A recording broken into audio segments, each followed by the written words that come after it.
Muy buenos días, buenas tardes. Seguimos aquí con nuestro extremo centro, Babel Latino, junto a Mauricio Barahona, nuestro invitado de la temática Juan Cubi, un compañero, en fin, conmigo nos hemos visto poco, pero siempre hemos estado conectados. Qué gusto poder tratar la temática que queremos hoy día en extremo centro. Pues, y la introducción lo va a hacer un poco Mauricio, que lo tiene más claro que yo. Así que, Mauricio.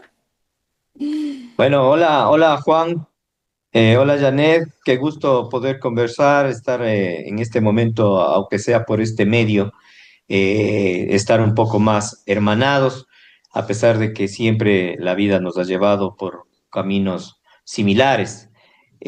Bueno, como te comentaba Juan, en lo que nos comunicamos antes del programa, lo que queríamos en esta ocasión es hacer un diálogo, ¿no? En realidad no es una entrevista, sino es un diálogo que lo desarrollamos de forma que sea lo más liviano posible, ¿no? No muy formal. Pero lo que queremos hacer es, a la luz de los juicios de lesa humanidad que se están ventilando en el país, el uno en el que participan tres compañeros nuestros, Susana Cajas y dos compañeros más, el uno lastimosamente Lucho ya muerto hace algún tiempo.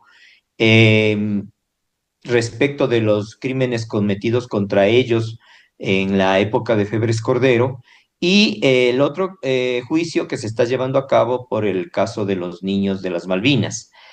En tal caso, nos gustaría más contextualizar primero los casos de violaciones de lesa humanidad, pero eh, pudiendo tener un marco referencial de qué es lo que pasaba en el mundo en el momento en que surgen los movimientos con carácter político-militar y que surgen unos, se desarrollan otros, se consolidan, crecen otros, y recordar un poco también la coyuntura respecto de el mundo, el norte, lo que pasaba en los Estados Unidos, lo que pasaba en Inglaterra, un poco ese vuelco que dio el mundo en esa época hacia la derecha neoliberal, y ese era un poco el marco referencial de lo que pasaba a nivel internacional. Eso para ir bajando después y hacer un contexto de lo que pasaba en el país y poder desembocar en lo que fueron los movimientos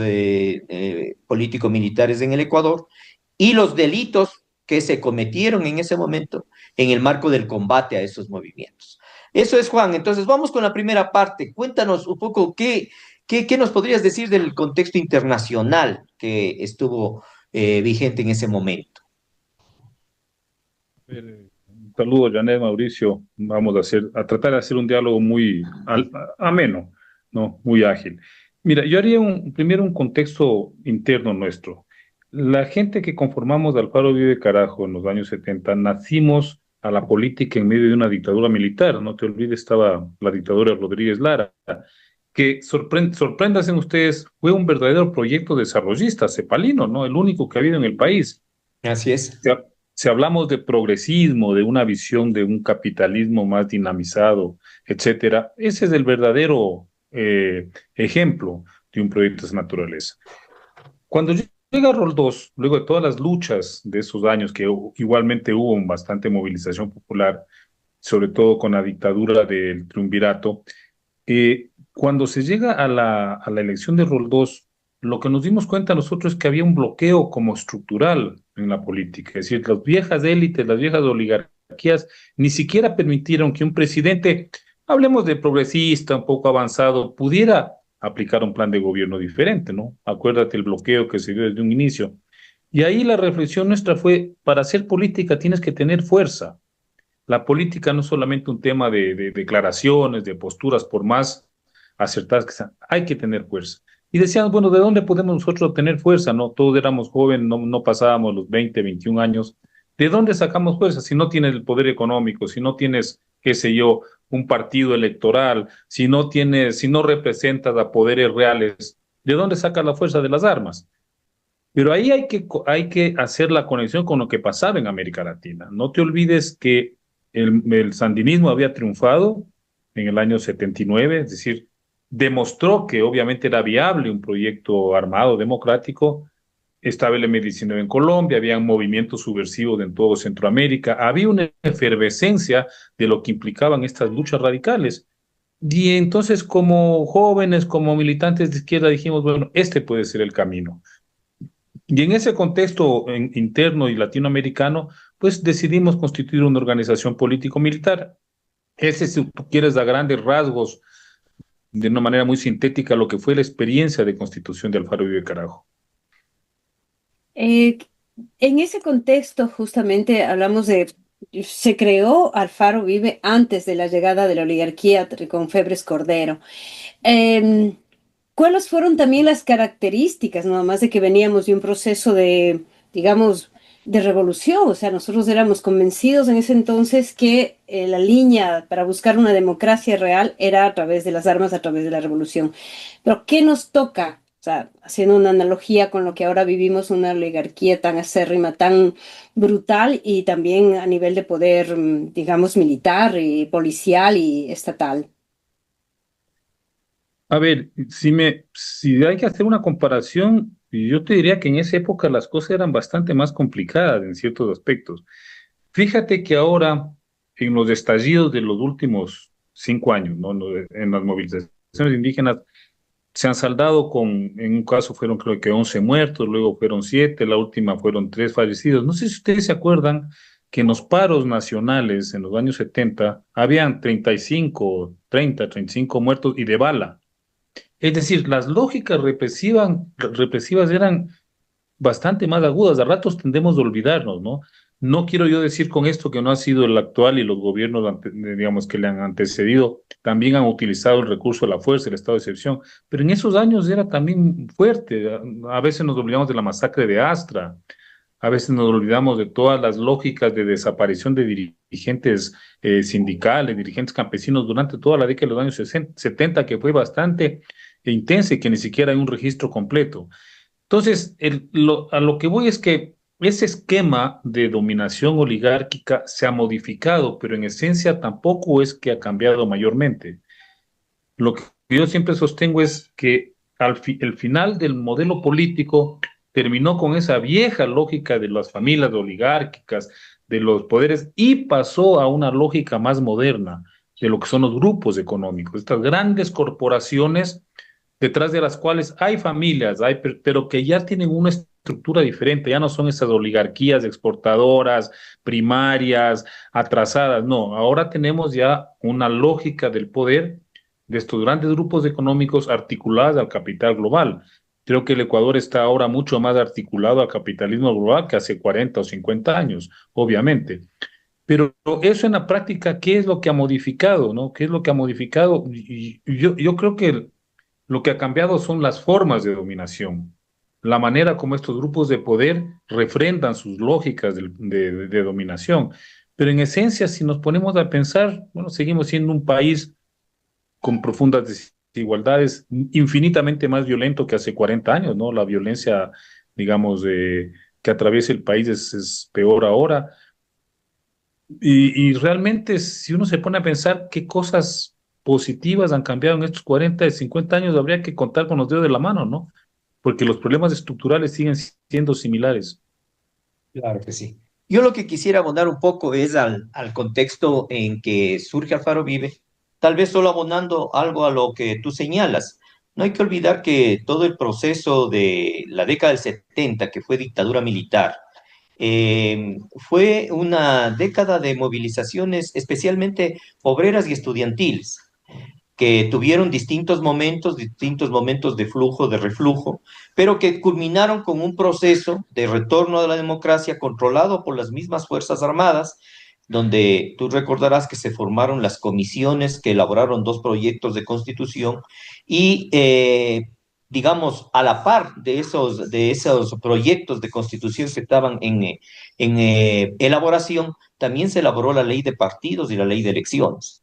Es decir, se construye ya el andamiaje para el retorno a la democracia en el 79 y da por resultado el primer, digamos, elemento que no estuvo previsto dentro de la panorámica general, que era el triunfo inesperado de Roldós, que más allá de las lecturas que podamos tener de lo que significó el pensamiento de Roldós, las acciones de Roldós, que muy poco es lo que se pudo ver ya en la práctica, en la ejecución del gobierno, porque en poco tiempo iniciado su gobierno, un poco más de un año, él murió en un accidente de tránsito, perdón, de un accidente aéreo que muchos dicen que fue un accidente planificado. Pero esos años de lucha de la izquierda fue en general alrededor de los temas sindicales especialmente, y campesinos y estudiantiles en las ciudades. Esto terminó, digamos, construyendo la élite, construyó un sistema de retorno a la democracia que dejaba de lado a los sectores populares. Es decir, se dio énfasis a la construcción de una democracia de partidos, que es lo que se puso en boga en el 79 y con lo que ganó Roldós. Ahora, el tema es que de ahí, en ese momento es en el que comienza, en el año 79, a mi forma de ver, es que comienza a cocinarse esta situación en la izquierda, esta situación especialmente con dos factores, lo que tú ya señalaste, la revolución nicaragüense, que nos hizo imaginar que era muy posible un proyecto de esa naturaleza, pero también esta desazón profunda que nos dejó la experiencia de Chile, que fue el hecho de constatar que cuando las élites no logran manejar el poder por mecanismos democráticos, lo hacen por mecanismos antidemocráticos. Y entonces surgen, bueno, casi esos 10 años, la izquierda se mete a construir el movimiento obrero. Izquierda Cristiana, MRT, el MIR, el Partido Socialista, etcétera, etcétera. Y son de esos sectores los que van a ir confluyendo en Alfaro Vive, que se cristaliza en el año 83, 82, 83 es donde ya se cristaliza Alfaro Vive. Coméntame un poco qué elementos son los que están presentes en la constitución de Alfaro Vive Carajo en ese momento, y con esas personas que venían de luchas campesinas, que venían del movimiento estudiantil, que venían del movimiento urbano, etcétera, etcétera, y que acaban confluyendo en lo que después fue Alfaro Vive.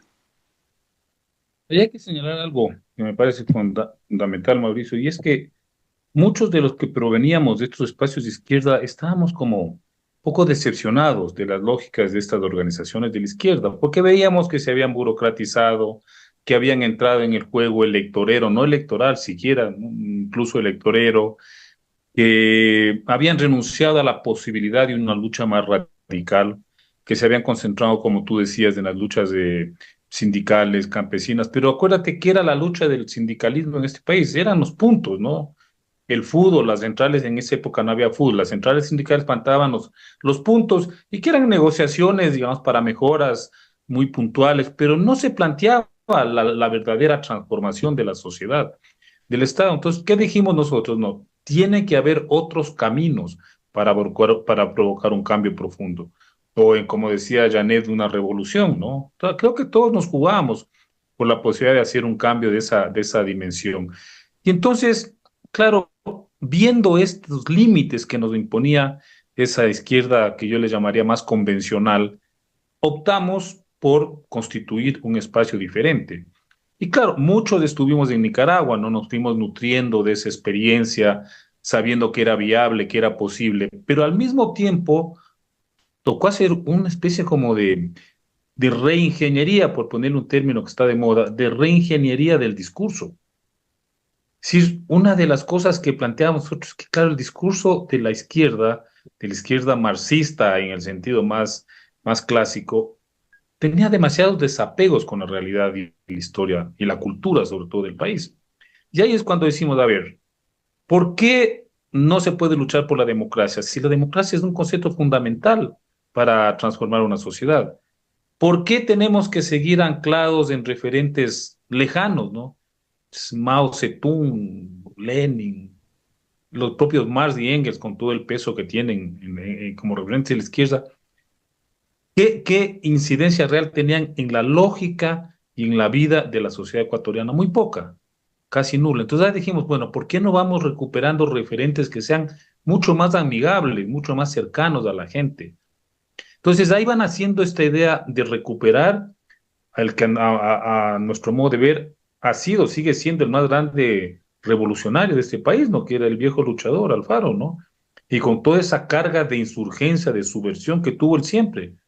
De eso podríamos hablar, es un poco extenso, qué significó el radicalismo, porque a veces se habla de la revolución liberal y fue algo más diferente, fue una revolución del liberalismo radical, que es Así una es. corriente mucho más avanzada que el liberalismo clásico y que los conservadores. Y de Eso hecho daría para Alfaro fue traicionado por los sectores por los propios mucho más liberales. ligados a sectores conservadores. Exactamente. Ese pacto entre liberales y conservadores termina con el proyecto de Alfaro. Entonces, ¿qué decimos? Ahí hay un referente que está vivo, que ha sido de alguna manera tergiversado por las élites, pero hay cómo recuperarlo. Y el tema de la democracia, pues, acuérdate que cuando nosotros nos formábamos nos decían que la democracia era un concepto burgués.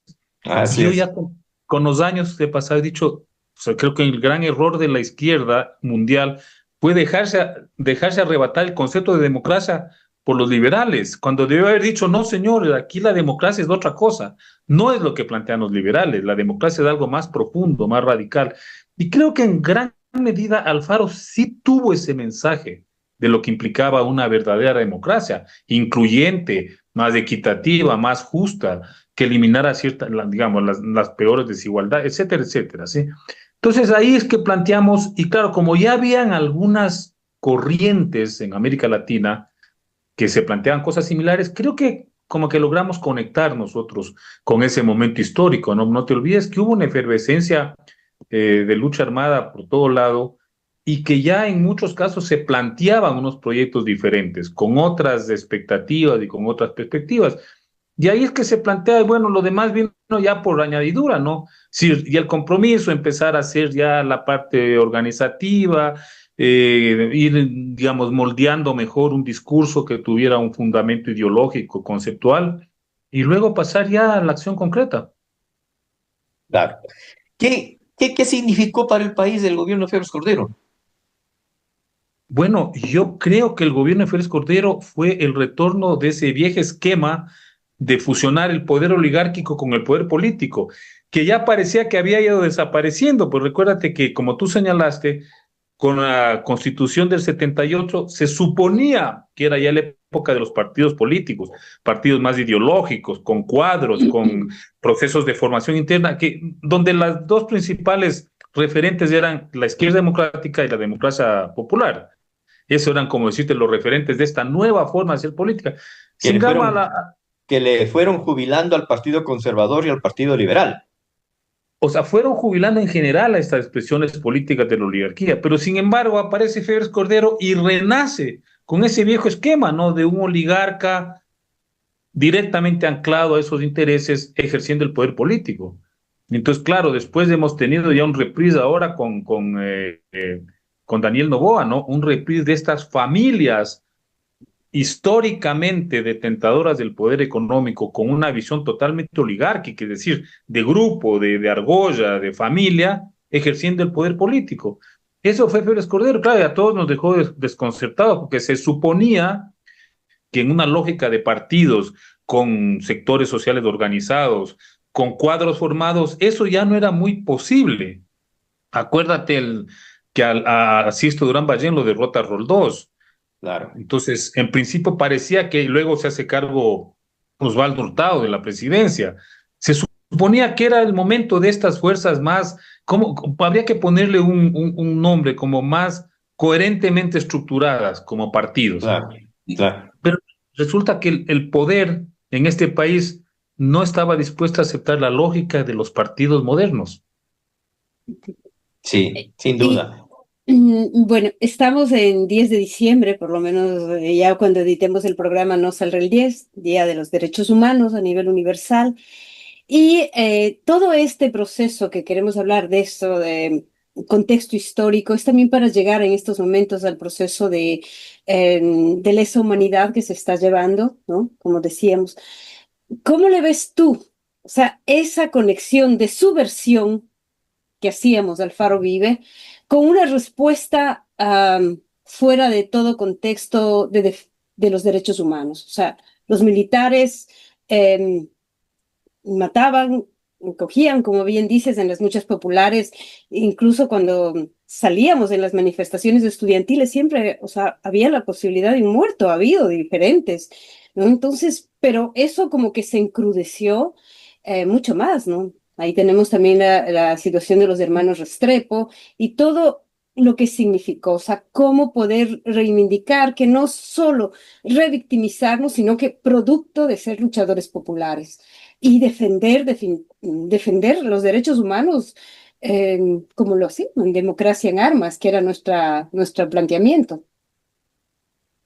A ver, hay que estar claro en que nosotros no es que hemos inventado el agua tibia. El tema este de los derechos humanos, la represión y todos los excesos del Estado, de los funcionarios del Estado, ha sido una constante en América Latina. O sea, como antecedentes tenemos todos los procesos insurreccionales previos, ¿no? A lo que fue el Fabio de Carajo en América Latina. De manera que lo que ocurrió es un poco una revisión de un esquema del poder, que es cuando alguien, cuando un sector, un grupo se sale de los límites que toleran estos grupos de poder, entonces toca apelar a cualquier argumento, a cualquier recurso. Entre otros es al crimen, porque lo que cometieron son crímenes. Entonces, de eso no hay que, digamos, no hay que especular mucho. El tema es que para el Ecuador, creo que este proceso, el proceso que se ha denominado cajas, vaca, cajas, jarrín, me parece importantísimo porque puede dejar un precedente que es fundamental para la democracia, un poco para la convivencia colectiva. Y es entender que en esta isla de paz también se cometieron ese tipo de atropellos, de violación de derechos humanos, de crímenes de lesa humanidad, de persecución implacable contra jóvenes que no teníamos más delito, entre comillas, que estar cuestionando una lógica de dominación que generaba injusticia, exclusión, etcétera. Esa es la clave. Entonces, el hecho de que ya esté eso en una instancia judicial, así es el único caso, ¿verdad, Janet? Porque en el informe de la Comisión de la Verdad, no recuerdo cuántos son como 380 casos de tortura, desaparición, etcétera, pero están configurados como casos concretos, no recuerdo cuántos, 20 o 30, es el único que ha llegado a instancias judiciales. Pero es fundamental porque te está planteando como sociedad que ahí hay un elemento que tiene que ser esclarecido, que ahí hay una serie de hechos oscuros que tienen que ser de alguna manera ventilados públicamente, porque es una necesidad de una sociedad esclarecer la verdad cuando, por ejemplo, ocurren este tipo de atropellos y de excesos del Estado. Eso es la parte más importante. Y al margen de que el juicio se resuelva favorablemente a los compañeros que fueron víctimas de estos atropellos, la clave está en que pueda sentar a las máximas autoridades militares y policiales de un periodo determinado de gobierno en el banquillo de los acusados. Ahí lo que sí falta, y es lo que yo he señalado con algunos periodistas que me han llamado, ahí lo que sí falta en este caso son los responsables políticos de esos crímenes. Lamentablemente ahí no aparecen quienes estaban detrás de este esquema de represión, ¿no? Que son, empezando por Félix Cordero, Jaime Nebot, los ministros, todo ese conglomerado de representantes natos del poder oligárquico que propiciaron, avalaron, permitieron, toleraron, etcétera, este tipo de abusos. Y eso es importantísimo porque eso implica que nadie, como mensaje, ¿no? Sabemos que en la práctica no es tan simple que ocurra así, pero como mensaje sabemos que nadie puede permanecer al margen de la ley, que nadie en una sociedad democrática está por encima de la ley. Ese es el mensaje fundamental. Entonces, cuando les ves a estos militares sentados en una audiencia, defendiéndose, además haciéndose los locos porque ya padecen de amnesia colectiva, no importa, pero que estén sentados ahí enfrentando una denuncia, eso es un aspecto positivo para una sociedad, en este caso para la sociedad ecuatoriana. Ahora, siempre ha habido esta situación, digamos que es un escudo comunicacional que ha utilizado los sectores del poder y los sectores de la prensa ligada al poder que nos estigmatizaron y siempre, digamos, se ha generalizado el hecho de que al nosotros habernos colocado fuera de la ley, éramos, digamos, personas que nos pusimos en la situación de sufrir esas y otras crímenes horrendos contra nuestros derechos. Ahí hay que reflexionar en realidad qué qué es lo que en realidad fuimos, que tú ya has aclarado, pero sí me gustaría que quede un poco más ampliado el tema de ¿qué fuimos? Subversivos, terroristas, guerrilleros, ¿qué fuimos? Y eso, ¿cómo hace que no se justifique bajo ningún punto de vista, digamos, los crímenes que se cometieron al combatirnos a nosotros? Porque el poder lo que hizo es utilizar las fuerzas del orden del Estado en función de un discurso de una élite económica y política del país, de un proyecto oligárquico, como tú bien lo has señalado, que lo encarnaba Febres Cordero. Entonces, digamos, ese hilo, digamos, que no queda muy claro de por qué no es posible tolerar los crímenes de lesa humanidad. Una digresión a propósito de lo que señalaba. A mí me gusta mucho el concepto de subversivo, ¿no? Subversivo Exacto. o insurgente también porque la subversión es irse contra el orden constituido, eso es, subvertir algo es darle la vuelta, en esencia. Exacto. Entonces tú estás en desacuerdo con un orden injusto y quieres darle la vuelta. Para no entrar en estas calificaciones terroristas, que ya no, éramos subversivos, éramos gente que quería cambiar las condiciones de vida de una sociedad, eso es fundamental. Ahora bien, no éramos hermanitas de la caridad, Mauricio. Nosotros no éramos porque al rato yo discrepo con algunos compañeros que ahora, luego de años, quieren presentarnos como que éramos unas almitas de Dios pregonando la salvación de la humanidad. No, el hecho de que hayamos optado por las armas ya no constituía un actor violento, pero era una violencia que tenía, digamos, coherencia, que tenía un fundamento, pues no es que se nos ocurrió de la noche a la mañana por deporte tomar las armas, no. Eso hay que estar claro. Y eso implicaba en la práctica, te ponías al margen de la ley que existía. Tú puedes estar en desacuerdo con una ley, una constitución, pero mientras convivas digamos, en ese marco, tienes que aceptar esas reglas del juego.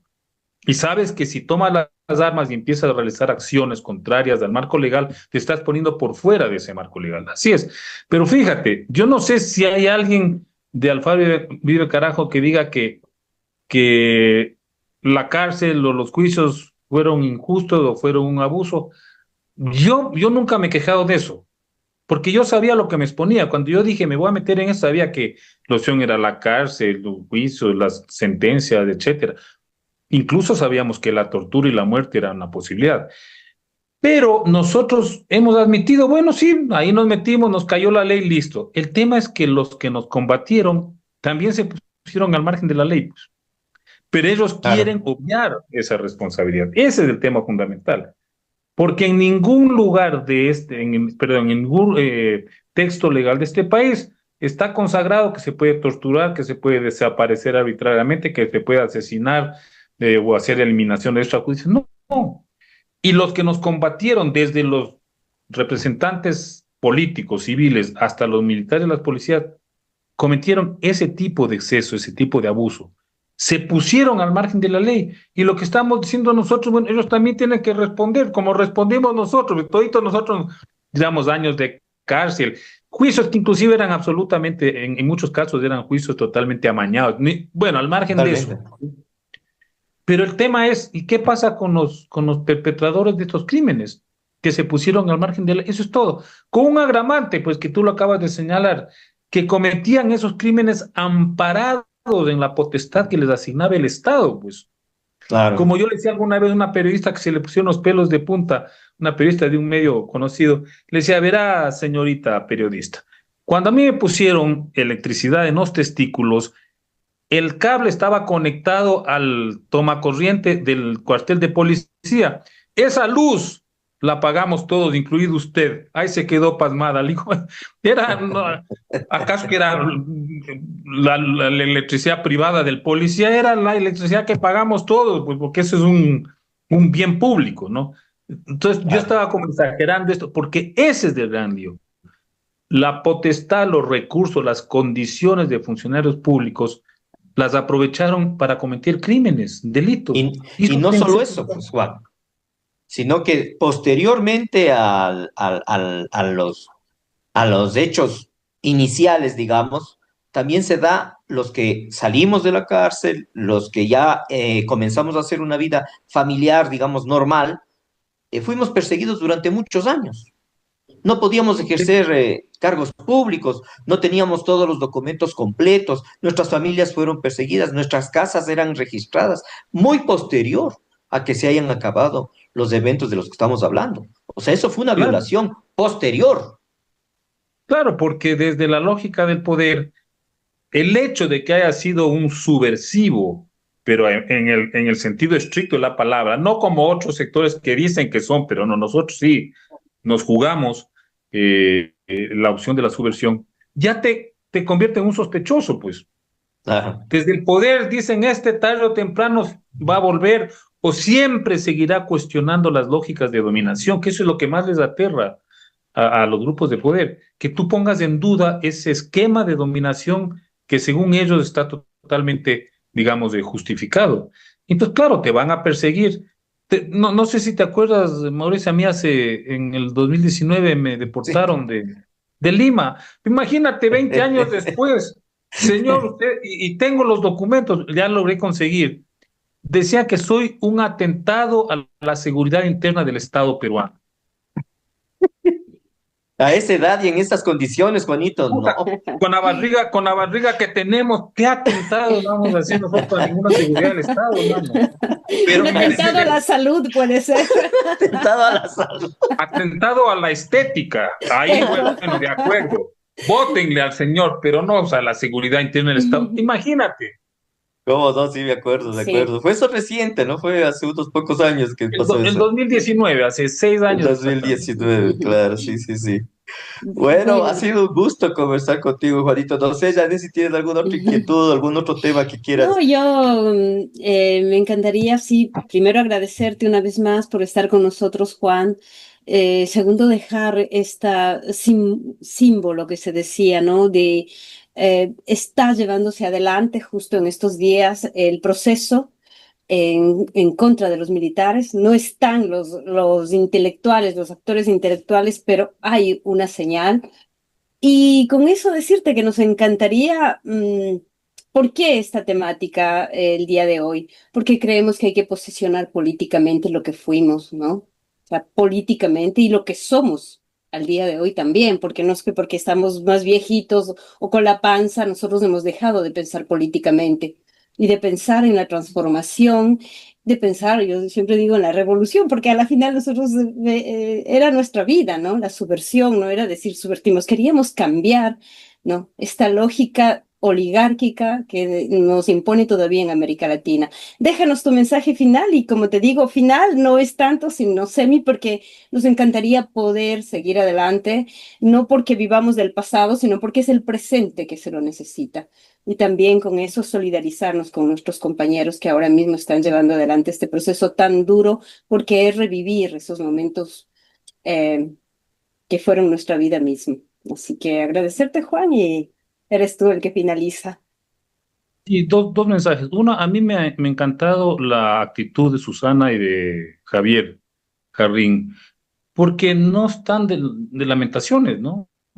Claro. Están asumiendo el juicio. Yo les he escuchado unas declaraciones muy firmes, muy claras. Son personas que han hecho su vida, que no es que andan cargando ahí, puchica, el fantasma de la tortura. No, ellos han hecho vida, tienen sus familias, sus hijos. O sea, eso te demuestra incluso la calidad moral de los compañeros, su conciencia, ¿no? Son capaces de superar eso y seguir adelante, pero eso no implica que hayan olvidado. Eso es lo fundamental. Dicen, no, señores, eso está pendiente y ahí estaremos cuando se lo requiera. Uno. Segunda cosa, Janet, Mauricio, claro, sería interesantísimo, a propósito de lo que tú me comentabas, Mauricio, que los jóvenes también hicieran algún tipo de vínculo, de conexión con lo que fue Alfaro y Carajo, en términos de lo que implica desde la juventud estar inconforme con las situaciones que vive una sociedad. Sería súper interesante.